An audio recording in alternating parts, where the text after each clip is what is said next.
alhamdulillah alhamdulillah tagi min wiide alhamdulillah won nema mo Allah fecci min Allah sago min bi alhamdulillah holdum daradade min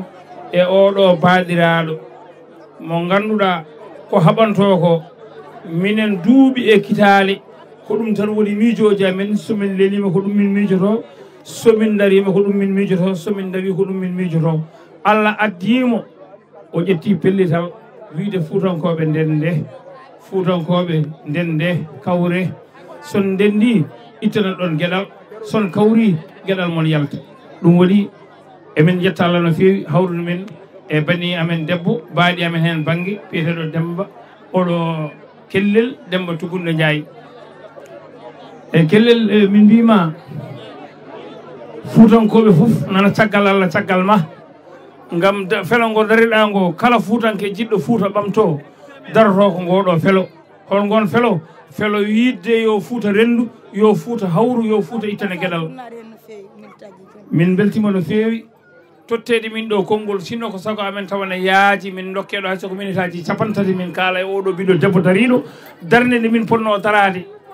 ardi min wi min gaare fuuta ndenten beele gueɗal men ne yaltine o ko ɗum darani eɗen gandi wona poos makko tan wona jeyba makko tan o darani ko yo fuuta mon fof heeb gueɗal muɗum minen noon ko ɓeeɗo min jiiɗi Kellel Ndiaye mi meeɗi mi nanimo gila mi yiyanimo mi waɗi feerene kay wadde restarta hami jokkodira e makko pour min mbawa yewtidde wonno ko daari ko ɗum jiɗmi ko ɗum beltotomi ko ɗum parnotomi fuuta woni wuttam fuuta woni faram fuuta woni gueɗalam fuuta woni gendam ko ɗo jeeyami kala so fuuta ɓamtima mi ɓamto so fuuta heedi caggal mi heɗan caggal ɗum noon kala dariɗo ɓamta fuuta ko minen gondi minen komin babiraɓe duuɓi 60 e kelka hay hunde ala ko min darta aduna sowona yo fuuta ar hayso min tawaka janggo so bandiraɓe ɓe tawama naftoro fuuta fuutankoɓe ndende fuutankoɓe kawre fuutankoɓe jaade fuutankoɓe paame ko kalanta ɗon ko yon ɓamto lamɗo hersata huurat yiyatma aɗa rendi anda wonko mbawɗa bonnande ɗum fewnanma haajuma anda wonko mbawɗa bonnande ɗum fewnanma haajuma anda wonko mbawɗa fewnande ɗum fewnanma haajuma fuutankoɓe ndende dangana dembankani ndende jeere e waalo ndende kawre kala garoɗo wona Macky Sall tan kalten ko kala garowo mo yeƴota ko fuuta woto jogoɗene mum haaju saabu nafata en ɗum kala ko nafata en goppen hay hunde en ngala illa fuuta men ndaare hande ko wone fuuta wona ngesa moƴƴa wona laawol moƴƴol wona safara moƴƴa bandiraɓe sehilaɓe e nder président mouvement yeeƴo fuuta e nder région Matam kamɓe heɓɓe commune aji ɗi e nder président mouvement yeeƴo fuuta kamɓe sukaɓeɓe yooɓe jogoro jaam première fois kamɓe ɓe puɗɗima famde ko mouvement président yeeƴo fuuta wone dow mum enen sukaɓeɓe walla onon sukaɓe ko onon pindinte mbatten haqqillaji e koye men ko ɓuuri webde ala e diwan men isin tan pewnowo boor ko Makka holko joguiɗen hen ɗum tan ɓuuri jaddidde mbatten haqqillaji no moƴƴi kadi alhamdulillahi rabbil alamina gila mouvement président yeeƴo fuuta jibina délégué ji président mouvement yeeƴo fuuta conseil ji e wondude madame Kellel Ndiaye amin jetta Allah amin jettamo ko enen tan fuutankoɓe mbawi walludemo holko mbawi walludemo nanen ko haalante en ko kala mo nafani en goppen ɗum nden jiiɗen yumma e baaba calɗon feccede Allah jarama on jarama goto fof mi salmini ɗum ende mum e yettode mum e dendagal kala ɓiɗɗo sénégalais e sénégalaise particulièrement e Fouta président ko ene foof ndendata joƴƴino président so tawi président jooɗima waɗi ko conseil ji waɗi ko député ji waɗi ko maire uji so tawi ɓe men ɓe nafani ɗum goppen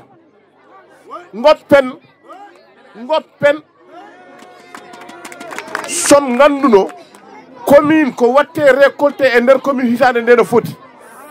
wallahi ma won gueɗe ɗe gollahi e kadi son gandi kartal d'identité gotal ko nafata ko wallahi ma won ko gollahi ngare jiiɗon yumma e baaba ɓamten diwan men kala mo haalnanno haalnim fenani alhamdulillahi rabbil alamin noon Allah noon amin caggal hande madame Kellel Ndiaye hande e janggo e ɓaawo janggo Allah jarama on jarama ngari ɗo ko hedde 4 heures min naati ɗo ko caɗele laabi ko caɗele fof sukaɓe meɗen ɓeɗo ko hakkude joguiɗo bac e jiɗɗo liggade ene ronki rewɓe meɗen jibinta koye laabi Macky Sall aɗa yejjid ne mbiyata 24 février ata jare café fuutankoɓe nootima dañƴa lawol gotol premier mo mandat kono muusikaɓe ma koɓe ballanima ɓe ko ɓen jata balluɗa tinno yeccito Fouta minen hamin ma aydema hamin martotoma yeccito Fouta jarama à monsieur le président de la République du Sénégal. Monsieur le président, nous membres du mouvement président Yeeƴo Fouta venons par cette présente pour soumettre auprès de votre haute autorité nos doléances listées ci-dessous. En effet, le mouvement président Yeeƴo Fouta est un mouvement apolitique fondé en mars 2019 à la fin du deuxième mandat de l'élection présidentielle. Le mouvement a pour mission de défendre les intérêts et de dire non aux décideurs qui sont que pour leur intérêt crypto-personnel. Nos doléances: l'accès à l'eau potable dans le Loré, le désenclavement du Ferlo et du Dandemayo, le bitumage de la route de Dandemayo, de Demankani à Nawel et de Nawel dans le Djorbiol, l'équipement de nos hôpitaux, l'électrification des zones restantes, la suppression des abris provisoires, de l'équité dans les services de la SOMIVA, la société minière de la vallée du fleuve Sénégal. Une solution aux problèmes environnementaux liés à l'installation de l'usine, la responsabilité sociétale de l'entreprise, la RSE non adaptée aux propriétés locales définies dans le plan local de développement PLD des communes, la gestion partisane et le port d'emploi de main-d'œuvre par 5 jours offert par la SOMIVA, aussi la société minière de la vallée du fleuve Sénégal. Le respect de la parité dans les instances publiques de nos localités. Le sous-emploi des jeunes par des emplois précaires et temporaires avec des salaires misérables. Nous vous prions, Monsieur le Président, de croire en l'expression de notre considération distinguée, agréant nos sentiments les plus distingués, signé par le coordinateur du département de Kanel, M. Alfassi. Merci de votre écoute. ene dili min no hande Bilal Birama jiine rebbe ngo wattata ngari bonani ngari mayani yiyam sogna Kellel Ndiaye Seydi Ndiaye a noon rewde maɗa wona rewde Kumba a noon so tawi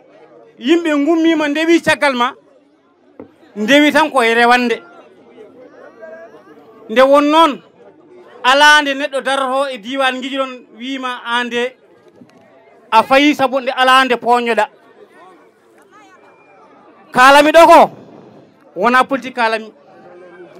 kalami ko no woniri eno jibinira o ko ɓi inne ande ɓi haala jaɓe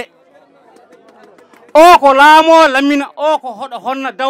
dawa dawna on jii ko dawni ko won hen min ɗacci ɗumen nan toon ene duka dañani palasuji min mbiɓe yoɓe tinno yoɓe jaafono min tan min jaaha min jurno ñande wonde ma watte ko ɓuuri ɗum yaaji so haajiɗo Allah ko waɗa ko omo mérite ɗum omo handi hen nde wonnoon o wona jamfante o jibinaka e galle keyɗuɗo saka o daña jamfade bandi ko en façon fof funti ɓe gaare makko ɓe jarribinimomo kalis ɓe jarribinimomo otoji ɓe jarribinimomo galleji Dakar o holliɓe fof kala kalɗono ko fof ene woodi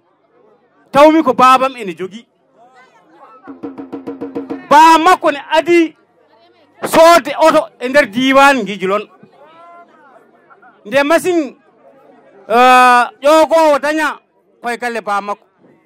nde kuura yiilata ka hay radio koye galle ba makko wadde kay an kellen Ndiaye ala ni poƴƴa saka nde yimɓe mbima fayi Seydi Ndiaye bandiraɓe minen tusɓe ɓe ko gonga e makko ko gonga e amen sinno wona jammini en jogui ko kalmen ha heewi kono noon renduɓe peccat malgré hiiri kono noon oɗon jarro oɗon jaafo Seydi Ndiaye ya jogoro jaam Allah jarama on jarama. Assalamu alaikum marem Sonko ndaka sukuñi bare su togondi jammu kengana dangi oga discours be wala kata président de la république kengani son excellence Macky Sall o président ni Macky Sall ay président ye fuda garriere lengi hamar hunara nogondi wana koy président Macky Sall ya nanti président mouvement yeje futa mouvement ni politique he mouvement ni aga sigido futan ko problème nungo futan ko tampier mouvement ke kuna a créé mois de mars 2019 ay keno lengina mouvement ke ay wurnu nan sigido futan ko tampier mouvement ke ay sigido futan ko tampier nyai mouvement qui a présenté quoi Madame Kellel Ndiaye yagare be gana siginte nyani futan ko nangani futan ko ni du wari Macky Sall politique e don godi parce que Macky Sall yimen futan kenyay kengana dangi dole ya sunu beru go maka kata Macky Sall ya himbe kata futa khibare kengani jin khibare lowre jin khibare ngiya ferlo jin khibare ngiya ferlo kuran khibare ngiya nkei me giriere nandaga ma ferlo 3 régions kebega ferlo région de Matam ferlo région de Tamba ferlo région de Kédougou ndaga ma non ngatu nonga fudan ko mbeluga dononga o mare mu iga bire yagembe donc président here hay mare mu be ga ferloy annanya ga cediya anni dema ferlo hay réseau antano